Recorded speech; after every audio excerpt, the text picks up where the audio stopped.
Paul Pogba over Eden Hazard?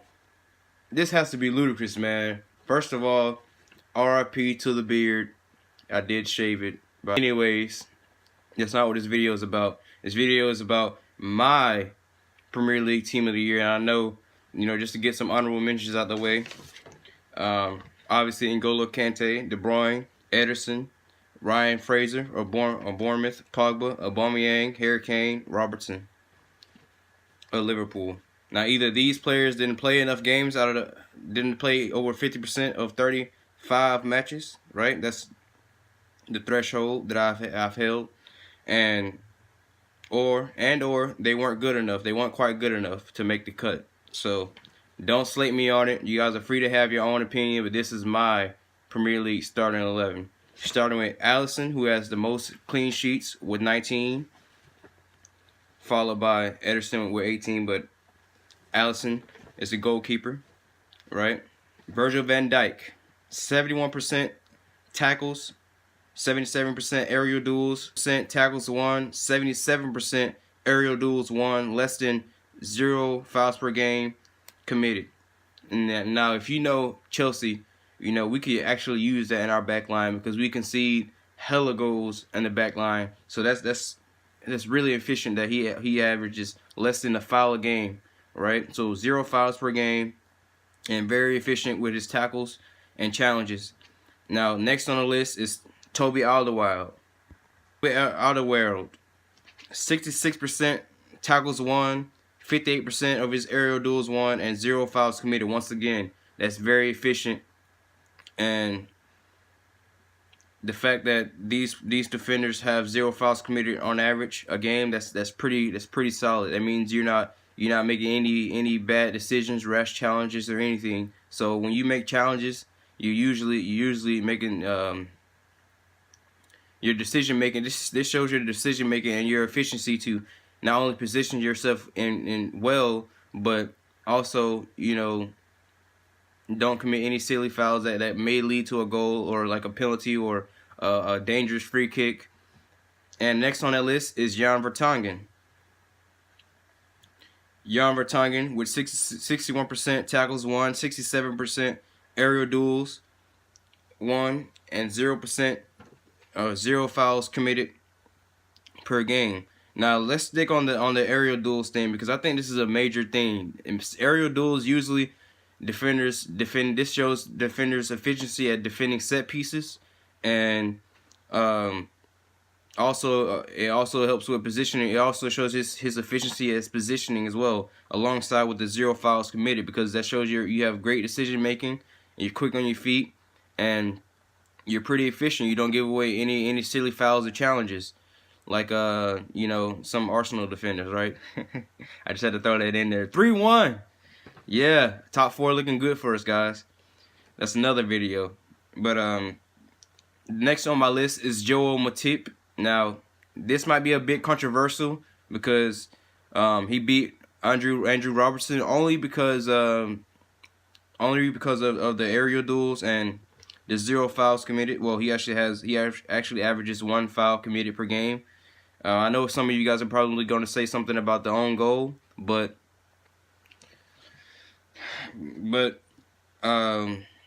his efficiency it's not to be understated. I know it does help when you have a great relationship with your center back partner, mostly because you guys have to communicate and be on the same page. Now he has 71% of his duels won, his aerial duels won, and 67% tackles won. That's pretty efficient. And like I said, he averages 1 foul per game, but that's okay. Overall, Liverpool's defense have tremendously improved. Like Alisson, we all know that Liverpool needed an efficient back line because not Andrew Robertson, but Alberto Moreno wasn't cutting it. I think he cost you guys a Europa League final. And Andrew Robertson has been a great replacement for that. Also, Joel Matip and Van Dijk have had a great season together. They seem to have a great partnership. They complement each other pretty well. Also on my list is the one that was snubbed by some idiot that made this list, because I don't see how Paul Pogba has or could make the team before Eden Hazard when he has the most goals and assists ratio. He has 16. He has 16 goals, 13 assists, 29 goals contributed in the Premier League. That's the highest in all of the league, right? And just look at the team success, right? We're gonna be in top 4, guys. I just had to throw that out there again. We're gonna be in top 4, guys. I'm pretty confident that we will be in top 4.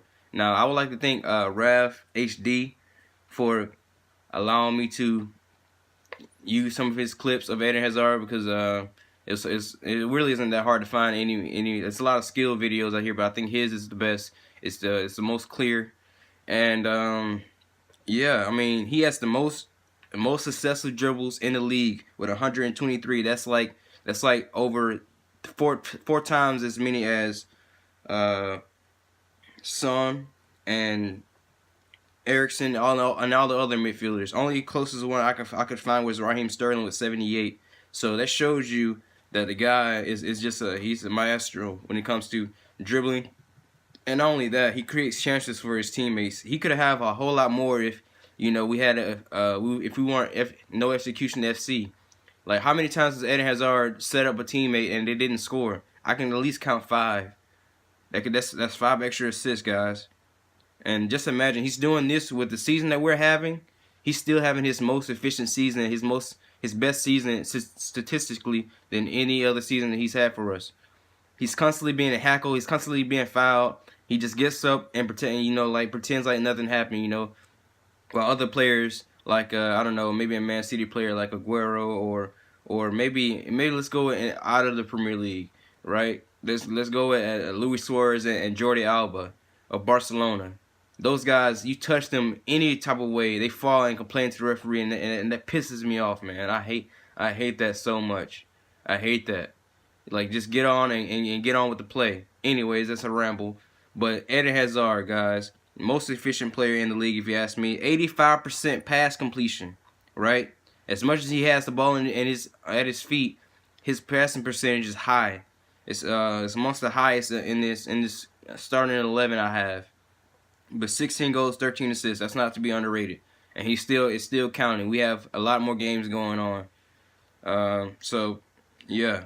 Well, not a lot more, but like 3 more games, and he can score at least 2 more goals within that time frame. We're gonna need every inch of him if we could finish top 4, which is looking more likely. If we beat Man United, guys, I'm pretty confident we can finish top 4.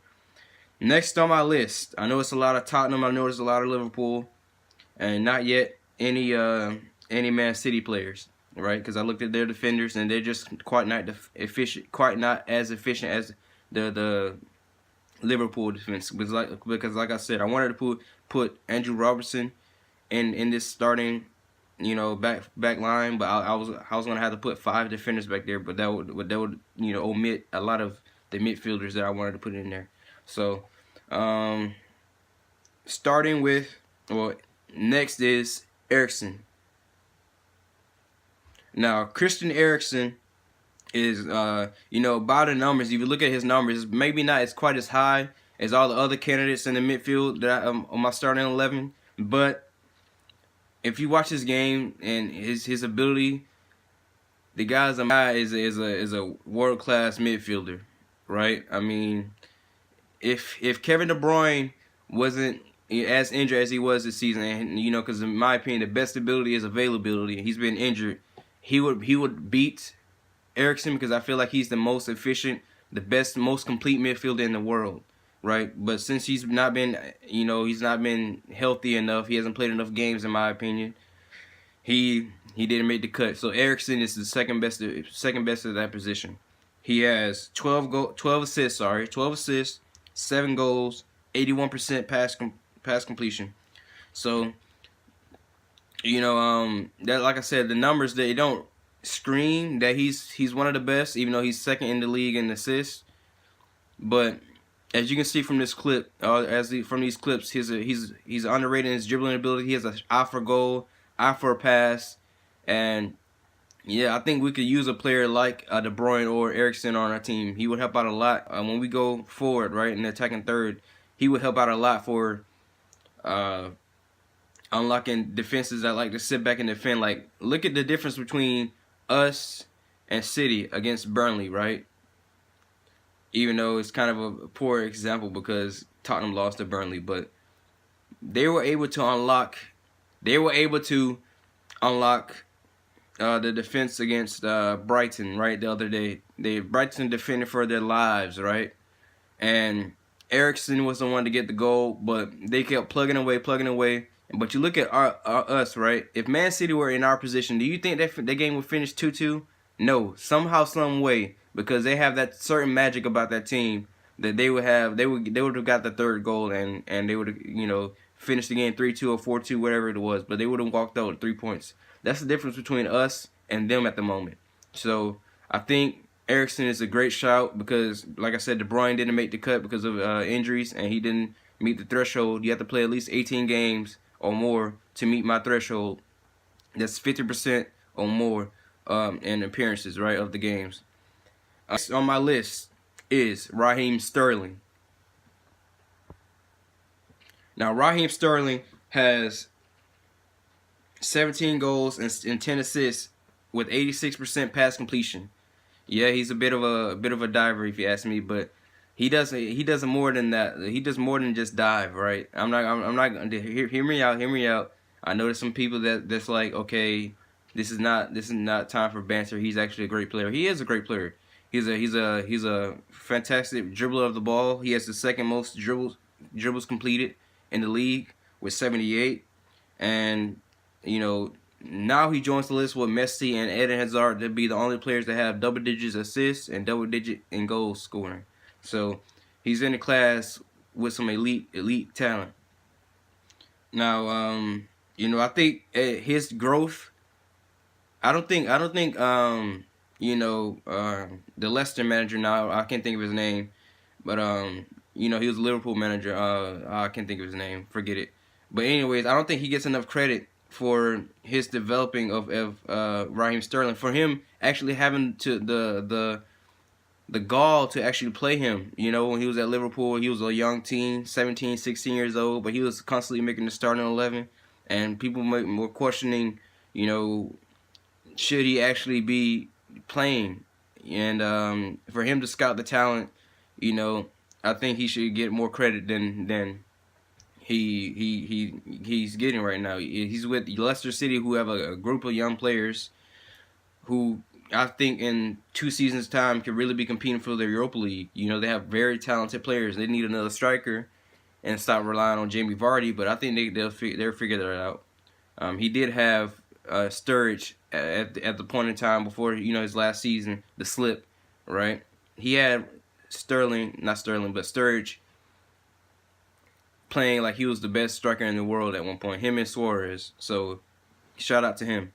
Anyways, his growth from him going to Liverpool to City has been tremendous. His goal scoring has tremendously increased, and I can't stress that enough. He's a great player, world class player, not better than Eden Hazard, because Eden Hazard does a whole lot more than score goals, right? And he's the main man on his team. He doesn't have a Kevin De Bruyne or a Gundogan or any other midfield player you want to throw at him. He doesn't have anybody else to take the attention away from him. He doesn't have a Mo Salah or Sadio Mane or Firmino.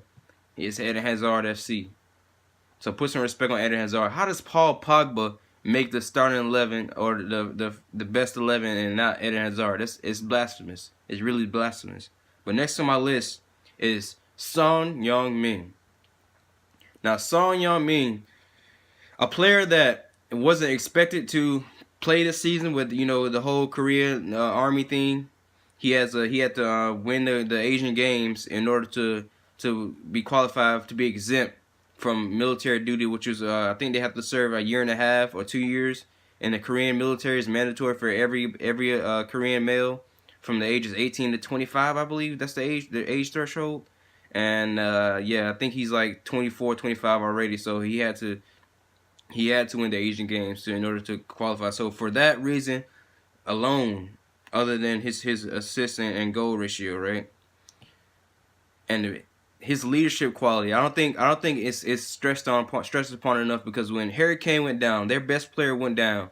This man stepped up to the plate and he helped galvanize his team to get them through to the semifinal of the Champions League. They're not going to win it, of course. Even if they beat Ajax, I think they're going to lose in the final or semifinal. They might blow it. You never know. I think Son and his leadership quality and his dribbling ability is underrated. His efficiency and how he, plays the game is not to be underestimated. He has an eye for a pass. He can finish as well, and yeah, that's just my opinion. I think it's refreshing to see a Korean be amongst the world elite, right? Because you don't see many players from Korea that has his ability. Yeah, you seen Kagawa. Yeah, you seen Park of Man United, and you seen the guy that plays for Southampton, Key, I think his last name is. I think yeah, there it is, Key. But I think amongst those players, I think he's probably the best to ever play, the best Asian player to ever play in the Premier League. And when his career is over, I think he'll be universally known as the best Asian player to ever play in the Premier League. So shout out to Son Heung Min. The next on my list is Mohamed Salah. Now Mo Salah, he has 19 goals, 7 assists, 76 pass percentage, which is lowest on my list. But 73 completed dribbles, right? 73 completed dribbles. So actually, him and Sterling are quite close in that category. But Mo Salah, I put him as a forward and not a midfielder because I think he contributes more to goal scoring than anything else. That's why I put him on the list, even though he has 76% pass percentage, because I listed him as a forward. Him alongside Aguero. Spoiler alert: he's the last person on the starting 11. Now Mo Salah, all the controversy about the racist chants from a Chelsea fan. I have great respect for Mo Salah, and the goal he scored against us was world class. I don't care what anybody says. This guy's a world-class player, right? He's a world-class footballer, and that goal against us. If that's what it takes to score against us, I take that 10 times out of 10. That was a worldly strike, and it was beautiful. And as a football fan, I am a Chelsea fan, but as a football fan, that's why I love the game. It was beautiful, beautiful, beautiful, beautiful.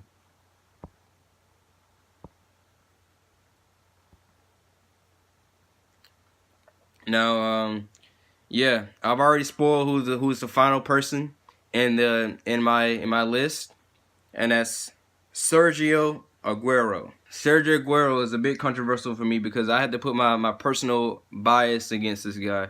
When you actually look how great he is on the ball and his finishing ability, his knack for popping up in the right places at the right time, like a goal poacher.